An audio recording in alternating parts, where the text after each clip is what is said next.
The city was calm, for no one knew what was going on in the laboratory of Simon Bar Sinister. Gee, boss, I don't understand this new plot at all. Very simple, Cad. At precisely 2 o'clock tomorrow, my army will strike and I will be the master of the city. My 3 airplanes will take off and attack from the sky. My 3 tanks will move out to attack. My 12 infantrymen will march on the city, and I shall be master of the city. But, boss, 3 planes, 3 tanks, 12 soldiers. You can't take over a city with a little army like that. I can, for I have a plan. Sure, boss, sure. If his plan fails, he'll be the laughing stock of the whole city. Cad was not the only one who was listening to Simon's plan. Ace TV reporter Sweet Polly Purebred had been listening in. Oh, no! I must hurry to the police. Let me see if I get this straight now. Simon Bar Sinister has 3 airplanes, 3 tanks, and 12 soldiers, and tomorrow he's planning to take over the city. That's absolutely right. 3 planes, 3 tanks, and 12 soldiers. There's nothing funny about it. Simon Bar Sinister will be the laughing stock of the entire city. 3 planes, 3 tanks, 12 soldiers. Oh, they don't know Simon Bar Sinister. If only Underdog were here. But unfortunately, Underdog was busy halfway across the world, holding back a giant earthquake. There's no need to fear. Underdog is here. Meanwhile, I still think you'll be the laughing stock of the city with that little army trying to take over tomorrow. That's why I brought you here, Cad, at this late hour of the night. This is Main Street, the center of the city. On that lamppost are 2 very special buttons, which will make me master of the city. Wow, boss, those buttons I gotta see. This top button is attached to a special air raid siren. At 2 o'clock tomorrow, when my planes and tanks and soldiers move out, we shall cross Main Street and push this button. So what? So, as the people hear the siren and see the planes and tanks and soldiers, they shall all immediately rush to the nearest shelter, into the buildings throughout the city. That makes sense. They rush into the buildings. And that's where the bottom button comes in. I have wired this button to every door in every building throughout the city. Moments after the people are in the buildings, I push this button and...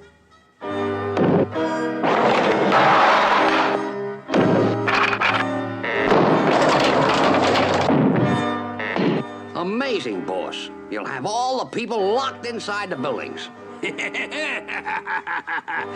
I shall be master of the city. I gotta hand it to you.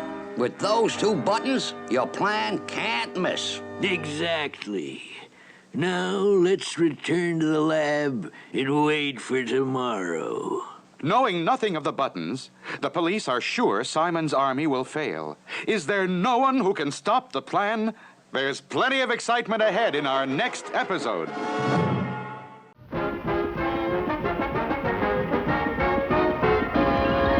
In 1848, an event took place which electrified the nation. Gold! Gold! Gold! Gold was discovered in California, and thousands of people swarmed west by every conceivable means.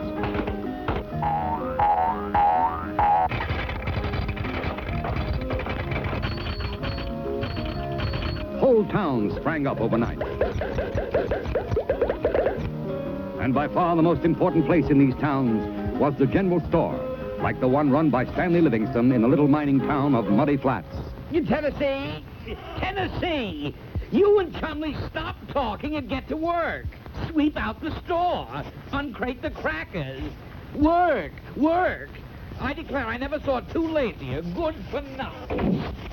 Sweep out the store. Uncrate the crackers. That's not what I came out west for, Chumley. I came to seek my fortune, to have adventure. And here I am, stuck in this stupid town. Nothing ever happens in this mud hole. Struck it rich, I did. Yeah, gonna be the biggest gold strike in California. You got it all written down here on this map. Did you hear that, Tiger? That Jake has a map of a big chunk of gold. Yeah, Jabbo. Think maybe we all should take it away from him? I could give him the old one, too, pow wow. Go get him, Tiger. Come on, put up your dukes before I belch you one. Put 'em up. Nice going, champ, nice going. Now we gotta break out the hardware. Okay, Pops, hand over the map. Not on your life, I won't.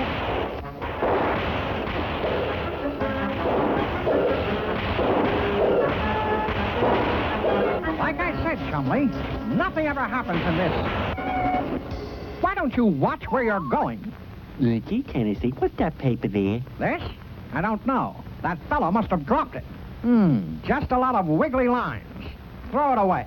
Nah, I can make something fun to play with out of this. Hey, look, that nutty walrus has the map. Yeah, and he's making something out of it. He's gonna throw it in the air. The minute it lands, grab it. Watch, Tennessee. Whee! Hey, the wind took your toy, Chumley. If you want it, you'd better go after it. There it goes. After it, Tiger.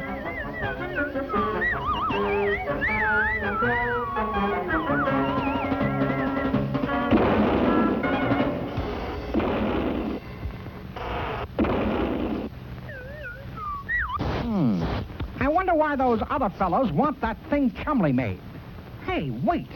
All those wiggly lines. That was a map. Probably of a gold strike. Oh, boy. Gotcha. Gee, Tennessee, you caught it good. Hey, what are you doing? Look at this, Chumley. Just look at this. Just as I thought. It's a map. Yeah, but I can't make any sense out of it. Neither can I, but I know someone who can. Mr. Whoopi. Well, now, let's have a look at that map. Oh, yes. This is a map of a gold claim, all right. See, the trail goes up through the hills, through this pass, down the canyon, across the gulch, and ends in this stream. A gold mine in the middle of a stream? Underwater? I knew there'd be a catch to it. Who ever heard of an underwater gold mine? I did. You see, my boy, there are two kinds of gold deposits. One is called a lode, and it must be dug out of the ground like coal.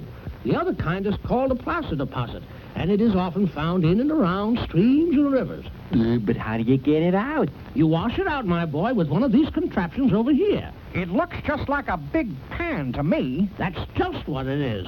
And when you use it, it's called panning for gold. Here's how it works. You scoop up some sand and gravel from the bottom of the stream and swirl it around, like this. Naturally, the water and the sand and gravel spill over the sides, but the gold nuggets are much heavier and stay in the bottom of the pan. How big are these nuggets, Mr. Whoopi? Well, the biggest I ever heard of weighed 248 pounds. Wow! But most nuggets are pretty small and look like this. Gee, look, Chumley. Real gold. And, of course, sometimes the particles are so small, they look like grains of sand. Then it's called gold dust. Whee! Well, why don't you boys borrow this pan and a couple of shovels and follow that map and get that gold? Phineas J. Whoopi, you're the greatest.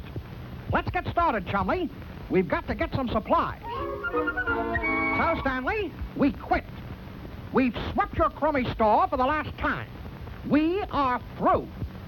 We'll just take our pay and supplies, and the next time you see us, we'll be rich men. We may even buy something in your store, if you get this place cleaned up a little. And a short time later, Tennessee and Chumley left town, following the map. Little did they know that someone was following them. Yeah, Tiger. We'll just kind of tag along behind here out of sight, and those jerks will lead us right to the gold. After they get it, we'll get We'll take the shortcut over the hill. How do you know there is one? There's always a shortcut. Come on!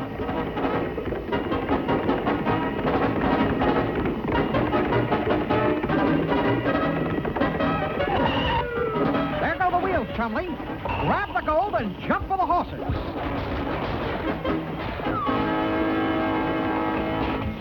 Whoa!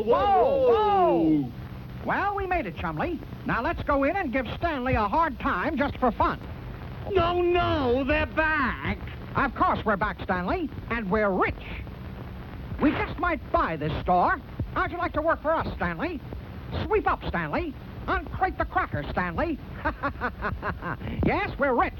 I tell you, Tennessee Tuxedo does not fail. There they are, Marshal. They're the ones that took my map.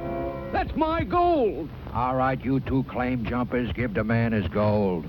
Chumley, this is one time when things just didn't pan out.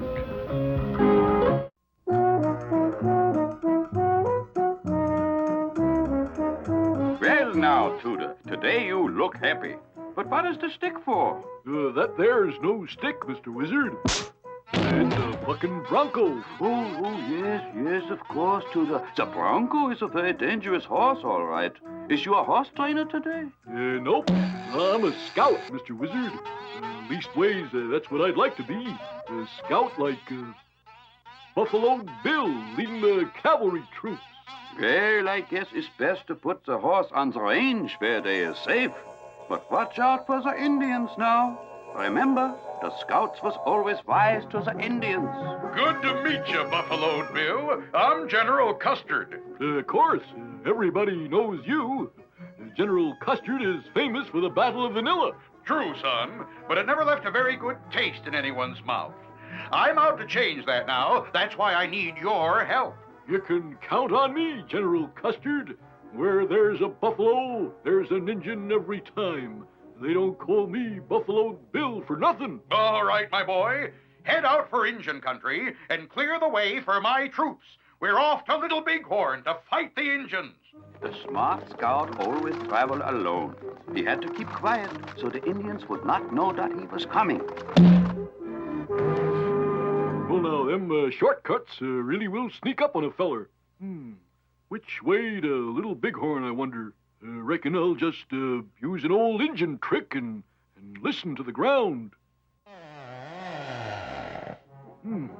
That must be the way to Little Bighorn. I hear that big horn a-blowing. The brave scout would never give up the job. Even on foot he would travel, always keeping the eye open for the Indians. Well, here I am at Little Bighorn. But where's the Injuns? Say there, feller, are you an Injun? Ha! Whoever heard of an Injun with leaves on his head? You must have flipped your lid, Jack. Can't you see I'm a tree? Sorry about that, tree. Easy to make a mistake like that if you're... now, wait just a darn minute here. Trees can't talk. No! Yeah, all right, Injun. Come out from behind that rock. Come out, or I'll let you... Well, very smart, my boy. A true scout, putting your ear to the ground, so to speak. Listening for Injuns? Yep. That's it. All right, General. And I hear a passel of those Injuns, too. Good. Which way, Buffalo Bill? Which way are they coming from? That-a-way, General. They're a-coming from that-a-way. Then it's time for the Bighorn charge. Charge! Charge, I say!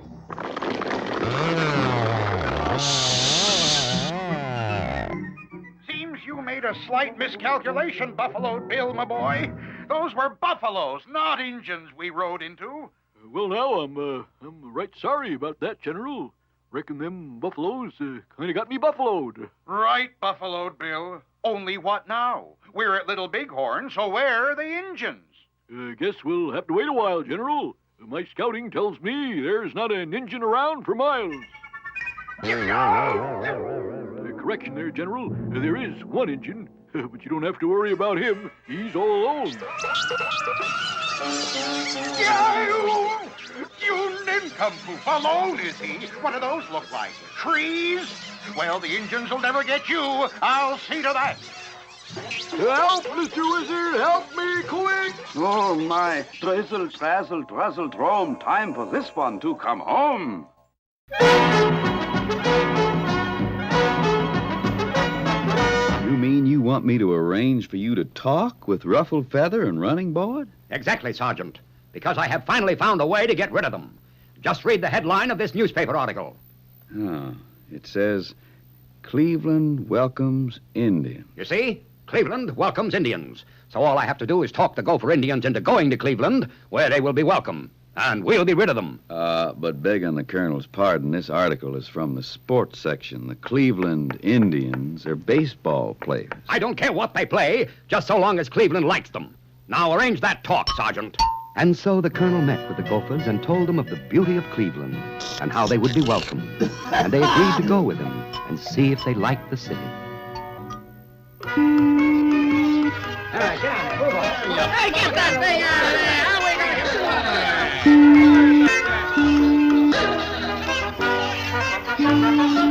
But you have to go to a hotel. You can't put up camp in the middle of Main Street. You say Cleveland like us. Well, we like this spot. Hard, dry ground. We camp here. All right, you wise guys. You're all under arrest.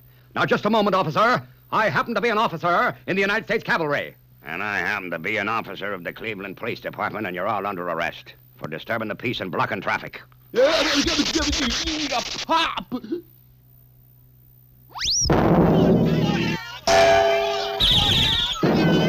featherbrains! You struck an officer of the law! Get out of here. What did he say? Him say run for it.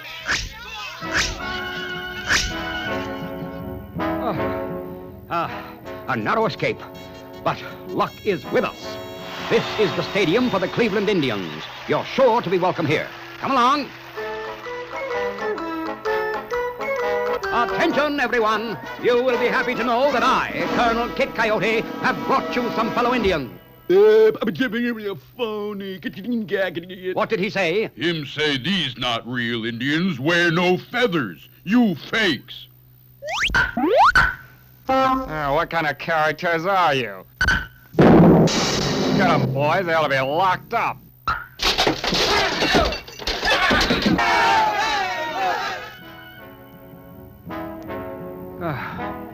Things are not going right at all. I must get you to a hotel. What this place? This?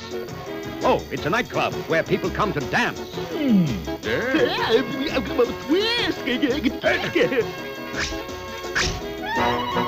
stop!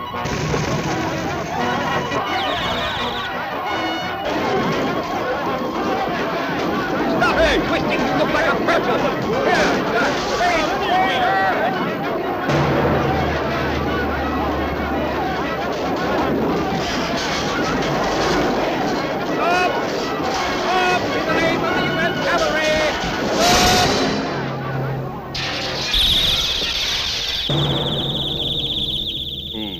Colonel sleeping.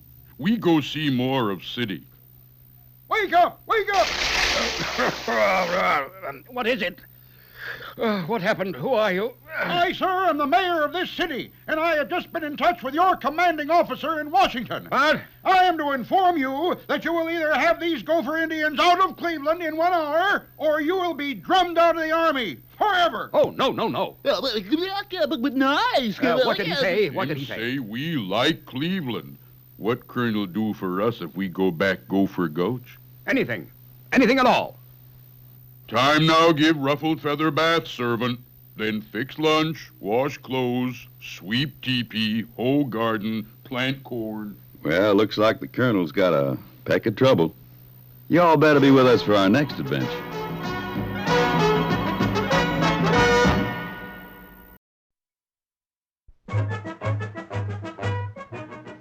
Fort Apache. Have I ever told you about the time? I'm sure you have, Commander. If you'll excuse me. It was a lonely outpost. The only enjoyment I had was my phonograph and records. Day after day, savage Indians attacked. My soldiers were dropping like flies. I tried to telegraph for replacements. But the Indians cut the lines. We fought bravely on, forcing them back as they charged time and time again. But finally, our ammunition was gone. The situation seemed hopeless. Terrible. There was nothing you could do. Ah, but there was, as the Indians bore down for their final attack. I whipped out my phonograph and put on a recording of a mighty cavalry charge.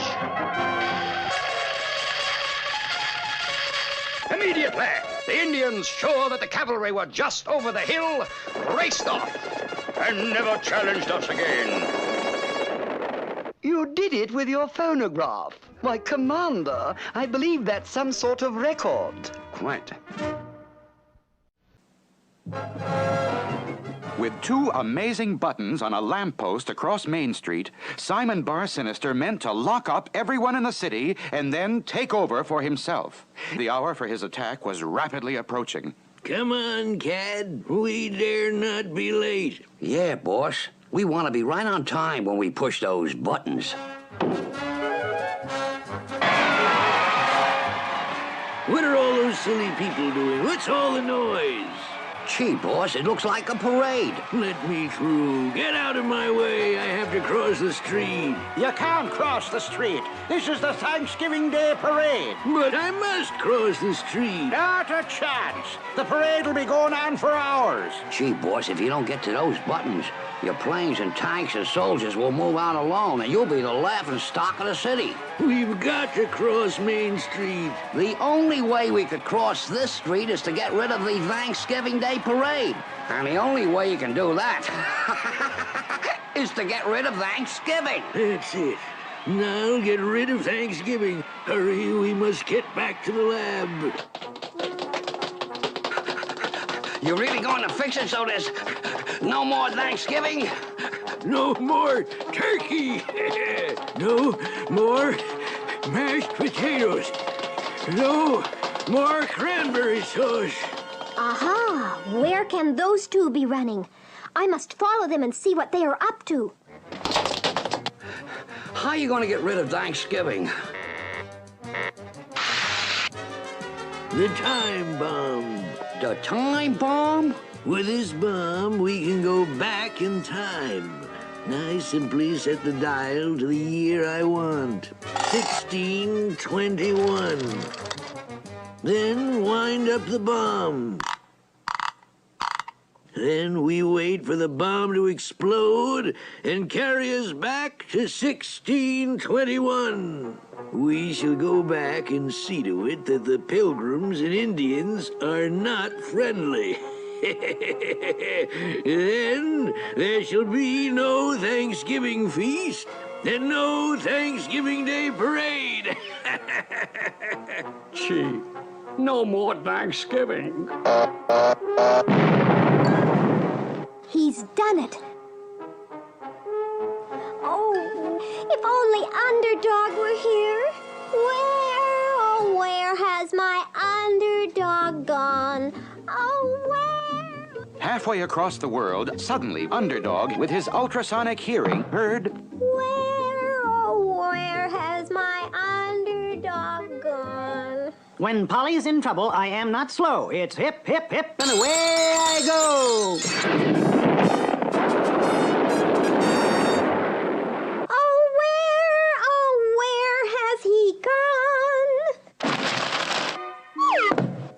There's no need to fear. Underdog is here. Oh, Underdog, thank goodness. Simon Bar-Sinister has gone back in time to make the Indians fight the Pilgrims. He wants to get rid of Thanksgiving forever. To get rid of the Thanksgiving Day parade. We must get inside the lab and see if there's anything we can do. Look, Underdog, the time bombs that can send people back in time. It seems we too must go back in time to halt Bar-Sinister's sinister crime. Simon said you just set it to the date you want, 1621. Then wind it up. And when it explodes, we will be back with the Pilgrims and Indians. And and Simon Bar Sinister. Does Sweet Polly Purebred have the instructions right? Will they be able to stop Simon Bar Sinister from getting rid of Thanksgiving? There's a thrilling time ahead in our next exciting episode.